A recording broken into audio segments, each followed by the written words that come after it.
Hi guys, welcome to day 59. The title is Unforgiveness. It's a heavy one.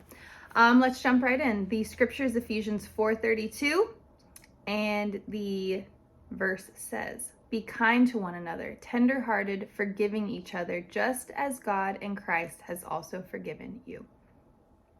The devotional says, "Forgiveness is the only way forward."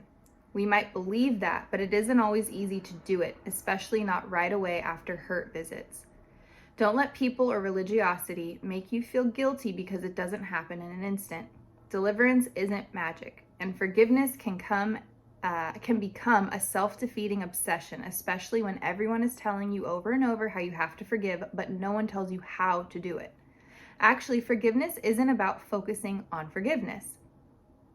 You'll feel like the right thing to do is to pray about what happened to you. That's a trap. Here's the thing. We have to shift from simply praying about the problem and instead start visualizing the solution.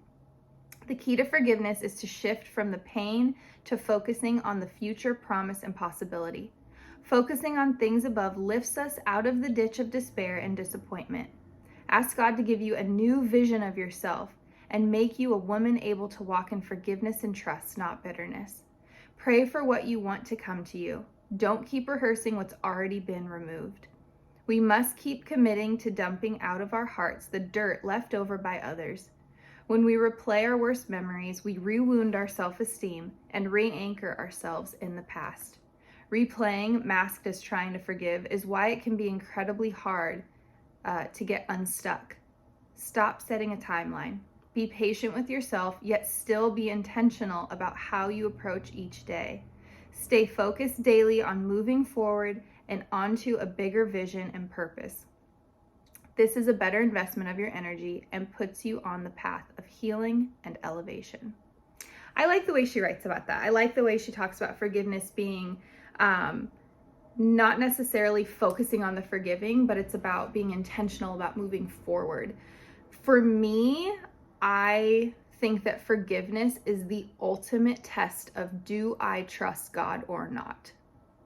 Do I trust that He saw what happened to me? Do I trust that He saw who did it to me? Do I trust that He saw how badly it wounded and it hurt me? And do I trust that He is my Father and He will handle it? Because I think for me that more often than not, people don't know that you haven't forgiven them, and probably a lot of them don't care. We're the ones walking around with that literal person on our back when we're not forgiving them. And if we haven't forgiven a lot of people, we've got a whole army of weight that we are carrying on our back because we haven't let these people go. And hopefully it doesn't cause us to, retaliate and be vindictive and sin. I mean, it says in the Bible, be angry, but don't sin. And I think a good example of that is be mad at what happened to you. Because for me, I think in the past, I used to have so much grace because I'm like, oh, well, they probably hurt me, because I deserved it, because I have bad self-worth and whatever. Or, oh, you know what, they hurt me because they were hurt. Context, not an excuse.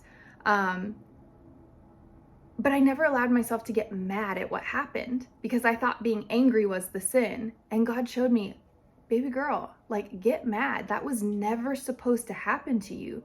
You were a victim, of that person's free will. The enemy was able to use them to hurt you. That should have never happened. You can be mad that it happened because when you're angry, that shows that you value that thing. And that's something I had to learn for myself, was to get mad, not necessarily at the people, which, of course you're gonna get mad at people, but not get angry to the point of rage, obsessively wondering what they're doing and wishing ill on them. I'm not talking about that, but just getting mad objectively that something bad happened to me. And it was then that, I talked about it a few days ago whenever we were talking about self-doubt and self-worth and all of that. That was a huge, huge turning point for me, was to go back. I know she says in here, we can get caught up and it can be a trap to go back and replay bad memories. But I also think it's a trap to just think you need to walk forward and you don't need to process trauma or hurt or grieve something that you've lost or something that happened to you. That is an incredibly important part of healing and of forgiveness, is to go back, sit with what happened, feel that, grieve that, and then get up and say, God, I trust you, and I'm going to move forward despite all of this. And another thing that God really showed me that was just such a game changer, and I'm so grateful. It didn't make things hurt less, but he showed me kind of a pattern. He goes, look at these areas where these people have hurt you. For example, a lot of church hurt. He's like, look at these areas where they hurt you. Look at these circumstances, but stop looking at the who and look at the what. Because so often we think of she did this or he did that. And it's like, yes, that is true. I'm not negating that, and I'm not saying that they get a free pass. When people hurt you and harm you, boundaries need to be put up to keep you safe. Forgiveness is not giving someone the keys to your front door. You know, if someone broke into your house, ransacked the place, and beat you up, forgiveness is like when they come and say sorry, or hopefully they do. But like if someone comes and says sorry, it's not, oh, I forgive you, here's the keys back to my, no, you've lost trust.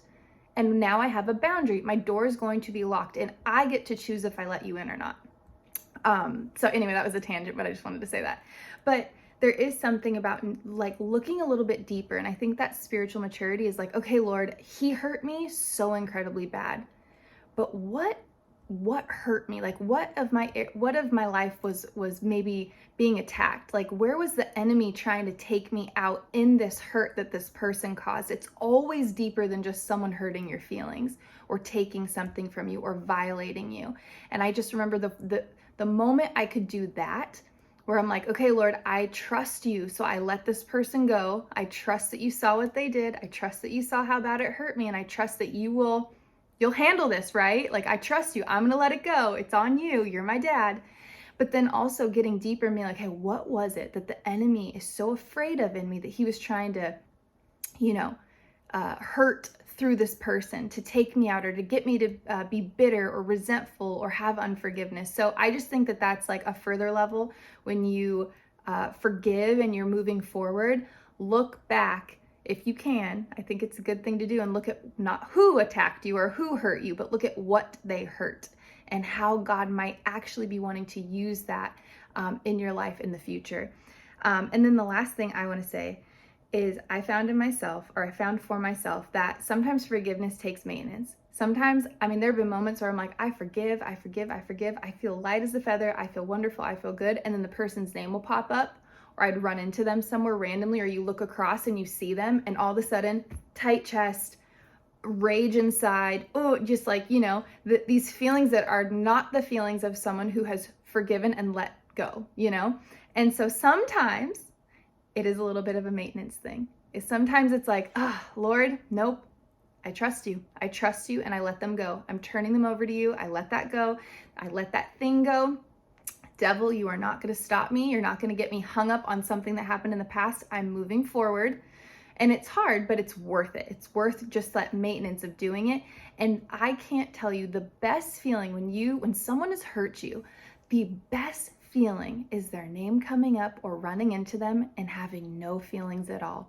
You're aware, you have the memory, you totally know what happened. And maybe some of you can relate to this where you're like, oh yeah, that was super messed up, for lack of a better word. Like, that was messed up. I remember that. But you have moved forward. You've progressed. You've forgiven. So you're kind of like, yeah, man, you can acknowledge that it sucked and that it was not okay, but you're okay. You're neutral. You're like, yeah, man, that was a bummer, but hey, look at me now, like God's got it. It's just such a beautiful place to live. It's nice to not feel that anxiety and that anxiousness and that rage and that resentment. And it's just a life rid of all those things. It's just so nice. So light. Like I talked about people being strapped to your back. When you unload all of that, you literally feel like you're flying. It's incredible. The prayer at the bottom says, Lord, I accept what I can't explain and ask for a vision bigger than blame. I speak life into what I seek, not what I've seen. And I just want to end this one with her very first opening sentence. Forgiveness is the only way forward. So let us all forgive and keep moving forward. All right, I love you guys. I'll see you tomorrow. Bye.